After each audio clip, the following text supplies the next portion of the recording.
ফুলের মতো দেখতে বিস্কুট বানাতে চান, তাও আবার মোল্ড বা কোনো মেশিন ছাড়াই? তাহলে এই রেসিপি আপনার জন্য। শুধু হাতে গড়া, সুস্থতা ভরা এই ওটস কুকি একবার খেলে ভুলতে পারবেন না। এই কুকিগুলোর প্রধান উপাদান হলো রোলড ওটস, যা আপনার হজম শক্তি বাড়াতে সাহায্য করে তুলবে। লো ক্যালোরি এবং হাই ফাইবার যুক্ত, ফলে ওজন কমাতেও দারুণ কার্যকর। নমস্কার সকলকে, প্রবাসের সৌমি রান্নাঘর চ্যানেলে আমি সৌমি কানাডার থেকে আপনাদের আবারও স্বাগত জানাচ্ছি।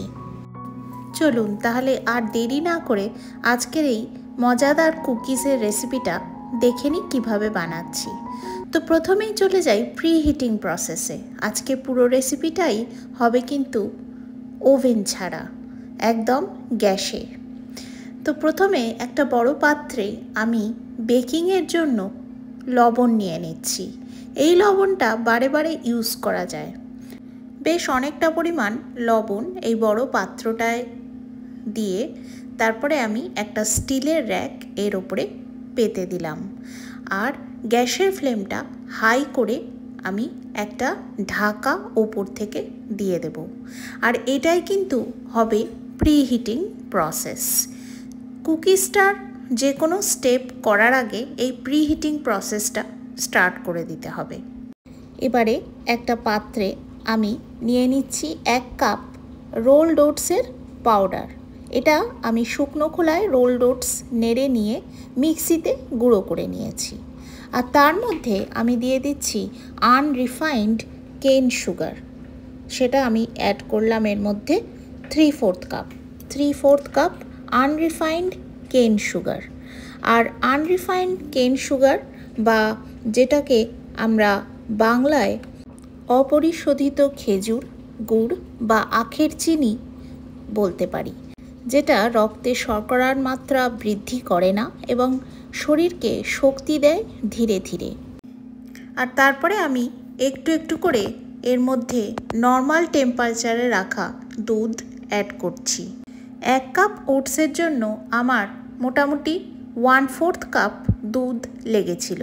তবে আমি রেকমেন্ড করব যে এই দুধটা আপনারা অল্প অল্প করে ঢালবেন। একসাথে 1/4 কাপ ঢেলে দিলে হয়তো একটুখানি পাতলা হয়ে যেতে পারে, সেজন্য অল্প অল্প করে ঢেলে মাখতে থাকবেন।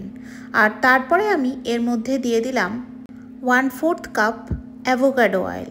আপনারা অ্যাভোকাডো অয়েলের জায়গায় যে কোনো ঘি, বাটার বা সাদা তেলের ব্যবহার করতে পারেন। আর তারপর এই সমস্ত উপকরণগুলিকে খুব সুন্দরভাবে হাতের সাহায্যে মেখে নিতে হবে। একটা ডো ফর্ম করতে হবে। ঠিক এই রকম কনসিস্টেন্সি বা টেক্সচার তৈরি হবে। আর তারপরে একটু হালকা 5 মিনিটের জন্য রেস্টিং টাইম দিয়ে দিতে হবে। আর আরেক দিকে আমি একটা পাত্রে অল্প একটু অ্যাভোকাডো অয়েল গ্রিস করে নিচ্ছি। এবারে যে ডোটা আমি রেস্টিং টাইম দিয়েছিলাম তার মধ্যে দিয়ে দিলাম 1/2 টিস্পুন বেকিং পাউডার। আর বেকিং পাউডারটা দিয়ে আমি আবারও হাতের সাহায্যে একটুখানি মেখে নেব।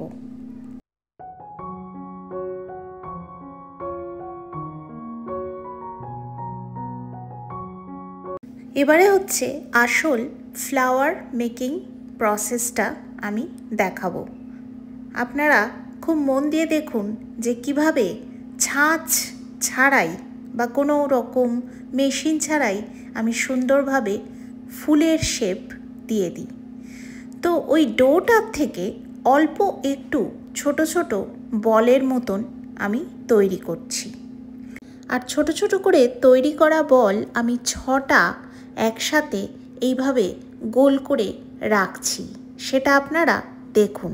খুবই সহজ প্রসিডিওর, কিন্তু একটুখানি দেখে নিন যে আমি কিভাবে বানাচ্ছি।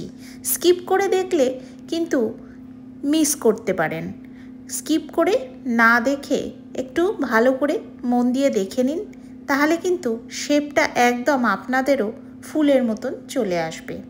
তো আমি এখানে 6টা করে ছোট ছোট বল ইউজ করেছি, কিন্তু আপনারা চাইলে আপনারা কিন্তু 4টে বা 5টা ছোট ছোট বল বানিয়েও কিন্তু এই সুন্দর ফুলের ডিজাইন দিতে পারেন।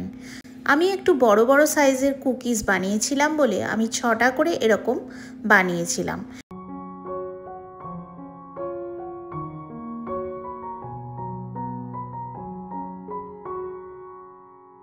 তো দেখুন 6টা এরকম ছোট ছোট গোল বলের মতন করে আমি কিন্তু সবগুলোই রেডি করে নিলাম।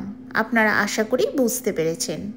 এবারে ছোট ছোট ক্যান্ডি মানে রেড, অরেঞ্জ, তো আমাদের ওখানে তো জেমস ক্যান্ডি পাওয়াই যায়, তো জেমস ক্যান্ডি নিয়ে মাঝখানে রেখে দেবেন এইভাবে। অলরেডি কতকটা ফুলের মতন দেখাচ্ছে, কি তাই না? কি সুন্দর দেখাচ্ছে এখনই, কিন্তু এখনও কিন্তু প্রসেসটা কমপ্লিট হয়নি। এরপরে দেখুন প্রত্যেকটা ফুলের ওপরে একটা করে পার্চমেন্ট পেপার এইভাবে চৌকো করে কেটে নিয়েছি। কেটে নিয়ে ফুলটার ওপরে রেখে একটা গ্লাসের পেছন দিয়ে এইটাকে একটু চেপে দিচ্ছি। দেখুন কিরকম দারুণ ফুলের ডিজাইন তৈরি হয়ে যাচ্ছে, কি তাই না? ম্যাজিক্যাল না এটা একদম? কোনো রকম ছাঁচ ছাড়া, মেশিন ছাড়া কি দারুণ সুন্দরভাবে ফুলের মতন তৈরি হয়ে যাচ্ছে।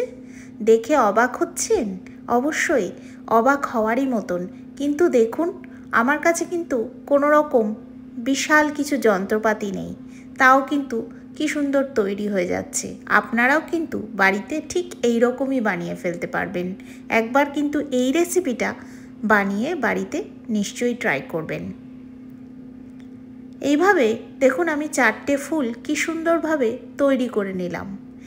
তাও এখনও আমার মনে হয়েছে ফুলের আকারটা আর একটু যদি আমি এইভাবে ডিজাইন করে দিই তাহলে কেমন হয়। তো একটা ছুরির সাহায্যে আমি প্রত্যেকটা ফুলের পাপড়ির ওপরে এইভাবে কাটা কাটা একটু ডিজাইন করে দিলাম। আপনারা চাইলে আরও সুন্দরভাবে অন্যরকম ডিজাইনও করতে পারেন, এটা সম্পূর্ণ আপনাদের নিজের ওপরে। কিন্তু দেখুন বাচ্চা থেকে বড় যখন এই কুকিজগুলো হাতে পাবে তখন কত ভালোই না লাগবে। আর বাচ্চাদের তো আনন্দের সীমাই থাকবে না, ওরা তো ভীষণ মজা পাবে এরকম ফ্লাওয়ার কুকিজ দেখে। তো আর দেরি কেন করছেন? অবশ্যই আজকে রেসিপিটা ফটাফট দেখে বাড়িতে ট্রাই করে ফেলুন, আর অবশ্যই কমেন্ট করে কিন্তু জানাতে ভুলবেন না। আর আপনারা দেখেছেন আমি তো প্রি হিটিং করে রেখেছি।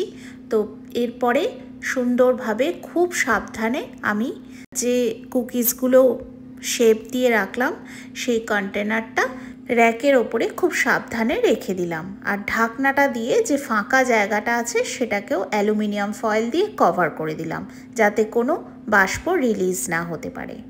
এরপরে দেখুন আমি কিন্তু এই 8 থেকে 10 মিনিট পরে চেক করে নিচ্ছি যে কুকিজগুলো হয়ে গেছে নাকি।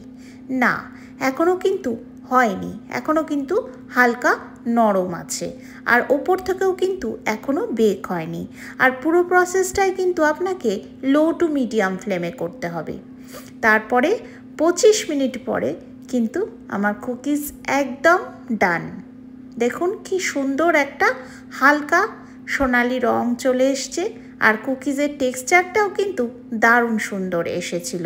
তারপরে আমি একটা প্লেটে এগুলোকে ডিমোল্ড করে নিয়ে আপনাদেরকে দেখিয়ে দিচ্ছি যে কি সুন্দর কুকিজ তৈরি হয়েছিল। একদম খেতেও যেরকম অপূর্ব সুন্দর, সেই রকমই কিন্তু দেখতেও খাসা। তো দেরি করবেন না আর বন্ধুরা, আপনারাও বাড়িতে বানিয়ে ফেলুন। বাচ্চা থেকে বড় সবার মন জয় করে ফেলুন। আজকের ভিডিওটা ভালো লাগলে একটা লাইক অবশ্যই দেবেন, আর কমেন্ট করে জানাবেন কেমন লাগলো আপনাদের। আর যদি আজকে আমার চ্যানেলে নতুন হন তাহলে অবশ্যই চ্যানেলটিকে সাবস্ক্রাইব করে সঙ্গে থাকবেন। আজকের ভিডিওটা এই অবধি। ভালো থাকবেন, সুস্থ থাকবেন, সকলকে নিয়ে আনন্দে থাকবেন, আর দেখতে থাকবেন আমার চ্যানেল প্রবাসী সৌমির রান্নাঘর। Thank you very much for watching.